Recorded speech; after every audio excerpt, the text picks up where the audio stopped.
Hey guys, Cave Troll here, back again on the server. I did something really dumb that ended up actually paying off really well. This episode I decided I want to make the slime farm. And it's going to be right down here in the strip mine down below. I found I have, there's 3 chunks. I looked up the seed on one of those slime chunk finder websites, and according to it, go to F3G here, that this chunk, and this chunk, all 3 are slime chunks, which I think is pretty cool. So I should be able to make some kind of a farm with like an iron golem sitting here to draw the slimes this way. But I was trying to figure out how to kill the iron golems, or yeah, the iron golems, the slimes. And the only thing I was thinking was magma blocks, and I remembered wither roses are a thing now. And they work really well for killing pretty much any mob except wither skeletons, because they're immune to it for obvious reasons. Which chest did I put in? This chest. But I also found out wither roses come from pretty much any mob that's killed by the wither. I knew that part, but fun fact of it is, the Endermen are killed by it. And what's kind of nice about the end is it really doesn't have anywhere to go. They're all in one little spot, and that's it. So you spawn the thing there, and you kill it.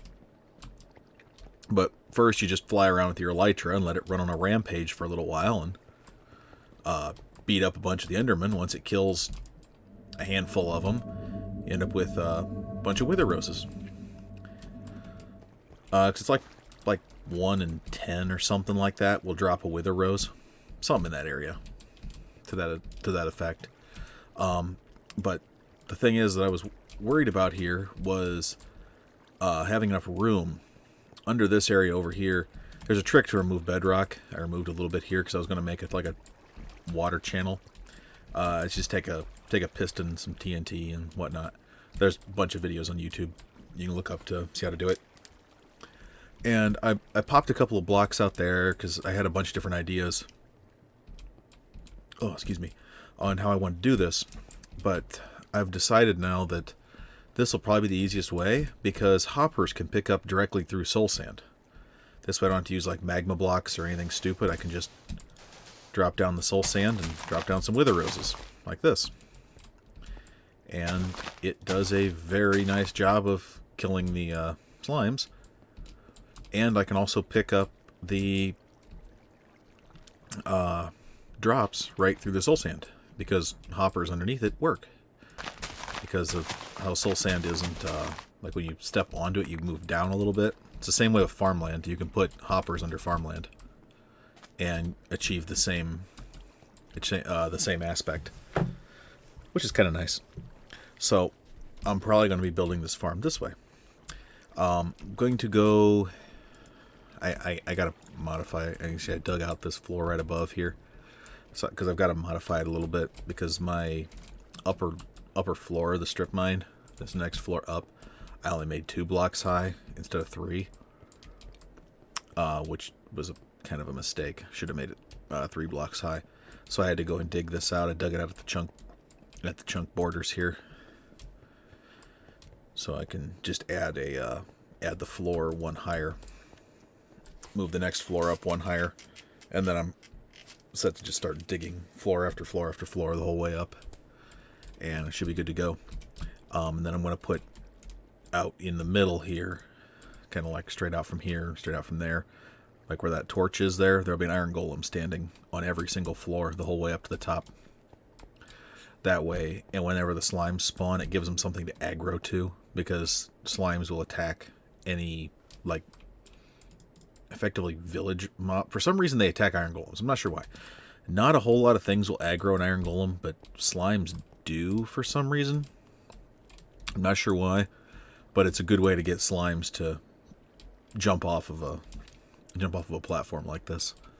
So I'm going to use that to my advantage. I probably could make a lot simpler version of the farm by just putting an iron golem in the middle of all the chunks, and probably be a little bit faster, but I'm not exactly after speed, I'm just after consistency. So, yeah, I'm going to tear that back up. There's some hoppers underneath that. I'll run the hoppers down underneath into a clicker down here that shoots the drops off into water stream of some sort. And or I might even just put the clicker under here, run the hoppers over and put the dropper thing there that drops them into the water stream, and then the water stream will shoot them up and it'll go into the sorting system up there. So I think probably going to get some crap around and start working on this, and I will come back when I get a little bit more done, like when I get the hoppers placed and all that stuff, and basically probably just do this one update style, because these are fairly boring to make. It's super simple to do. Honestly, I didn't even think about it, but I should have recorded the fighting the wither, getting these wither roses. That was honestly kind of hilarious. It devolved into me turtling under a too high thing, because apparently Enderman, like if you spawn a wither and the wither shoots an Enderman, the Enderman will get angry at the wither and also at you. So because you spawned it, so that they get angry at you if it attacks them. So if you ever decide to do that, make sure you build yourself something that's 2 blocks high that you can hide under on the end platform. But it is a very good way to actually get these roses. Just let the wither run rampant for 10-15 minutes, something like that, and just kind of follow it around as it kills Enderman. It has to be the thing that kills them. Like, it can't be the withering damage. Its actual projectile hitting the Enderman is what kills him. So, or well, hitting the mob in general is what kills him.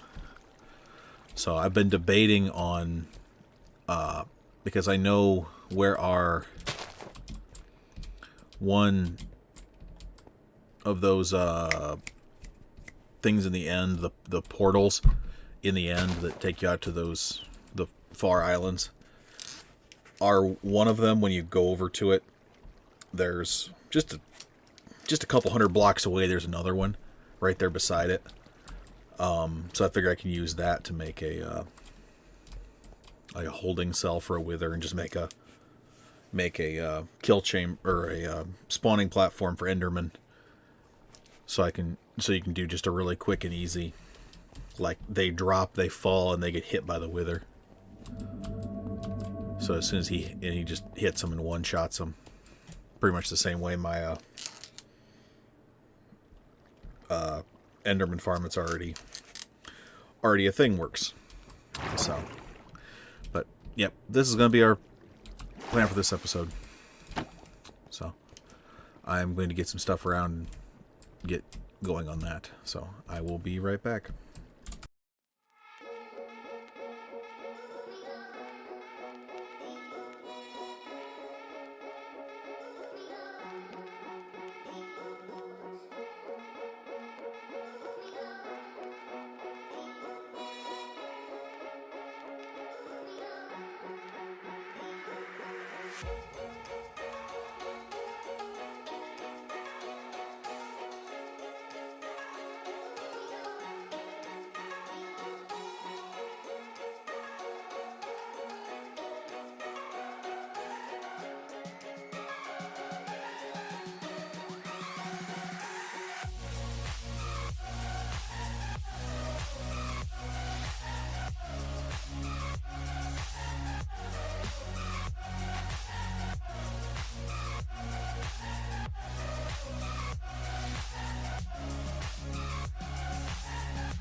already, and we are done.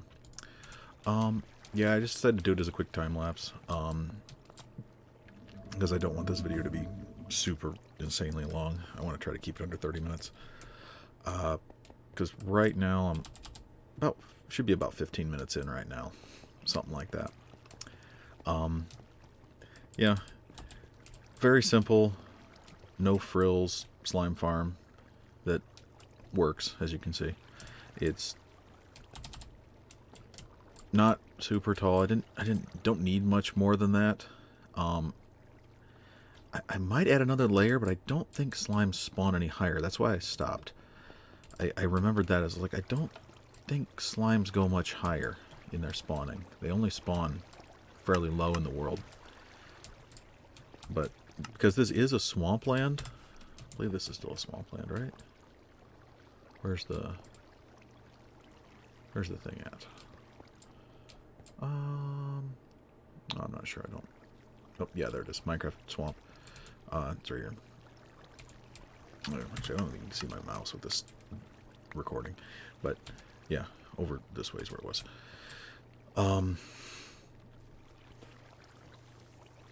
This was one of the smaller projects planned. Next video is probably going to be a Wither Rose farm, like I was saying at the beginning.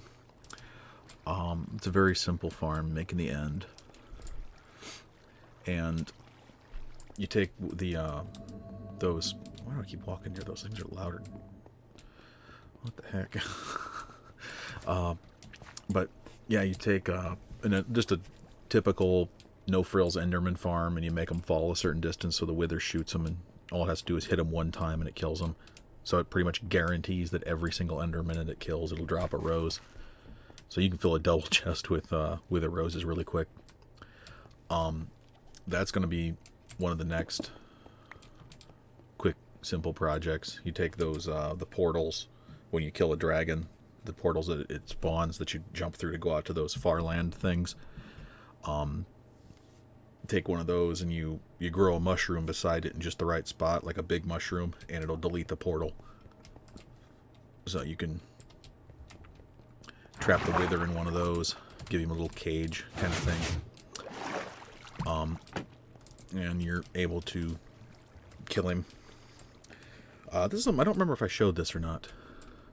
I might have showed this at the beginning, but made a quick, simple furnace array here. You put your fuel up there, and you put whatever block you're smelting in here, and you start the minecart off.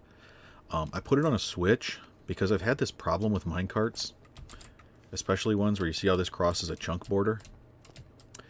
That's the biggest issue I tend to have had with minecarts.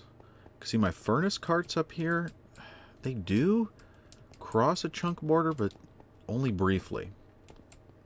Where this guy, he comes over, he stays over here for a second and goes back. It's the same issue I have out under my farms with the minecarts out there. I'm always replacing those dang things. But, yeah, so I put a switch here so you could turn it off. That, and also so you can turn it off to load the minecart as well. I tried a couple different things. I've seen a couple different things with like hoppers and whatnot with a comparator that makes them all trigger when the last hopper has a thing in it. And those, they don't seem to work reliably. It's some issue, I believe, with the way the redstone works block to block. It's a delay of some sort, I believe. Because redstone, it doesn't appear to, but there is just a very, very faint delay block to block on redstone. It's very, very faint, but it's enough that when you're dealing with a one-tick situation where you have to have it within one tick perfectly, you will end up actually missing it because it'll be just a hair late. And it'll end up being a tick behind when that piece lights up. So it's just a little bit of a delay issue, lag issue. That's why all of my creative stuff that I do on a server as well. That way, so I know when I get it to this world, I know it'll work if it works on the server. Or on the creative server. So that's why I just went with a minecart thing here because these are like screwing up a Pop-Tart kind of thing. They're stupid, simple, really easy to make, and they work perfectly every time. The trick to them, though, is you don't end the minecart here, you end the minecart like over here. So it goes past, and it does its slow down and restart over here, and then comes back at full speed. So, but super simple. Next farm update is going to definitely be that Wither Rose farm. And then we have a big, massive scale pigman farm that's coming up next after that. I've been messing around with a couple different designs. Been looking up a couple different designs. One second. Phone. Why? Where's it at? There it is. Be quiet. Be gone, demon. But yeah, so the next thing will definitely be the Wither Rose, then Pigman.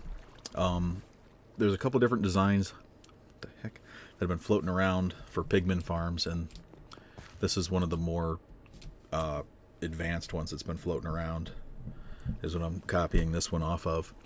And then, but my big thing is it's one where the Pigmen stay aggro at the player that's in the middle, and they don't lose aggro. So it's completely AFK, and it does XP and all that crap. Because of it being completely AFK, you can just stand there overnight and get a massive ton of XP and enchant whatever you want, or do as much anvil enchanting, book enchanting, whatever that you want to do. So that one will probably be that. I'm not saying probably. It will be a massive time lapse. I'm probably going to cut it a little bit shorter than I did that one, though. I'll speed it up a little faster because it's going to be like about twice the size. Like the amount of time it's going to take to do it's probably going to be about twice as long as it took us to do that thing at least. Mainly for the fact of you're like over the void floating. But yeah, I might throw a picture somewhere up over here of it if I remember what it looks like, because I've got it built in a creative world right now. I'm going to do a world edit schematic and see how many blocks it's going to take, just so we don't start working on the thing and then not be able to finish it. That way we can get everything we need to do it. So that way I know what we've got for redstone and all that stuff as well, because right now I'm not exactly set on redstone. I've got, like, these are all just singles. Yeah, I've got a few blocks, a couple stacks of blocks, a few bits and pieces, but it's like I don't have a whole lot. This is also part of the reason I was wanting to make this slime farm, was projects like this, because the big difference between this one that I've thrown together and the ones I keep seeing online, there's no way to turn them off. Once you're in the middle, you're there, and you better hope you have a way out, or you're going to die to pigmen. The whole point of this one is the ability to flip a lever and disable the farm, so the pigmen can no longer get to you. It cuts them off so they can't actually get to the player anymore. So you can work on stuff in the center of it, and you can kind of like test the farm while you're going. Because the biggest problem with building some farms is it's nice to be able to test them while you're working on them to make sure everything works. So, but I've had this one running in a creative server with the camera bot that just recorded that time lapse. I had it sitting there for about 16-ish hours, and it overflowed. I think I had like 8 double chests, and it overflowed it with gold nuggets, and I think it filled a double chest with gold ingots and overflowed the like 6 or 8 chests that I had of gold nuggets. So it produces a lot of gold really fast, and I just had it purging the swords and rotten flesh. So I was only collecting the gold, which is the same way we'll be running the farm here. I might have it collect the rotten flesh, and then we'll try and get a cleric in there, but I don't know if a cleric can reset in the nether anymore. I don't think it works. So probably find like some way to bring that back to the overworld and to trade with clerics. Because I know this is an older cleric, so his trades kind of suck. But yeah, like that's a really expensive trade there. But this one, the newer clerics, I've seen this all the way as low as like 4. 1 to 4 is usually what this goes for on the newer clerics. This trade also really sucks, but it's actually kind of nice to have. I'll use that once in a while. I got plenty of emeralds. But yeah, so that is our current plan heading forward. And then some point way off in the future, there's going to be a wither skeleton farm coming in, but that's going to be a big, massive. Have to quarry out a bunch of the nether to make that work, because I'm 90% sure you can't build it on the roof of the nether. So, all right. Well, thanks for watching. Hope you enjoyed. If you did, don't forget to drop a like down below if you want to see more, because I'm going to be trying to keep pumping out a video every week. So if you want to see more of my stupid content. Oh, hello, Discord. Why are you back on again? Discord. Silence. Silence you. Alrighty. Hopefully that doesn't look weird. Just minimized Minecraft. I'm not sure why that was running. That was actually closed. So, alrighty. Yeah, if you liked it, drop down below. Drop me a comment what you'd want to see us do next. Because I've got my couple of plans, but I'm totally open for suggestions on big farms and stuff like that. Resource collection is not too big of an issue for us. We have a witch farm that'll probably be after the pigman farm, because I'm probably going to wait till 1.16 to do that, because I'm pretty sure stuff changes again. So 1.16 is supposed to be coming out pretty soon. So, but all right, thanks for watching. Do your thing down below, and have a good one. Hope you enjoyed. Peace.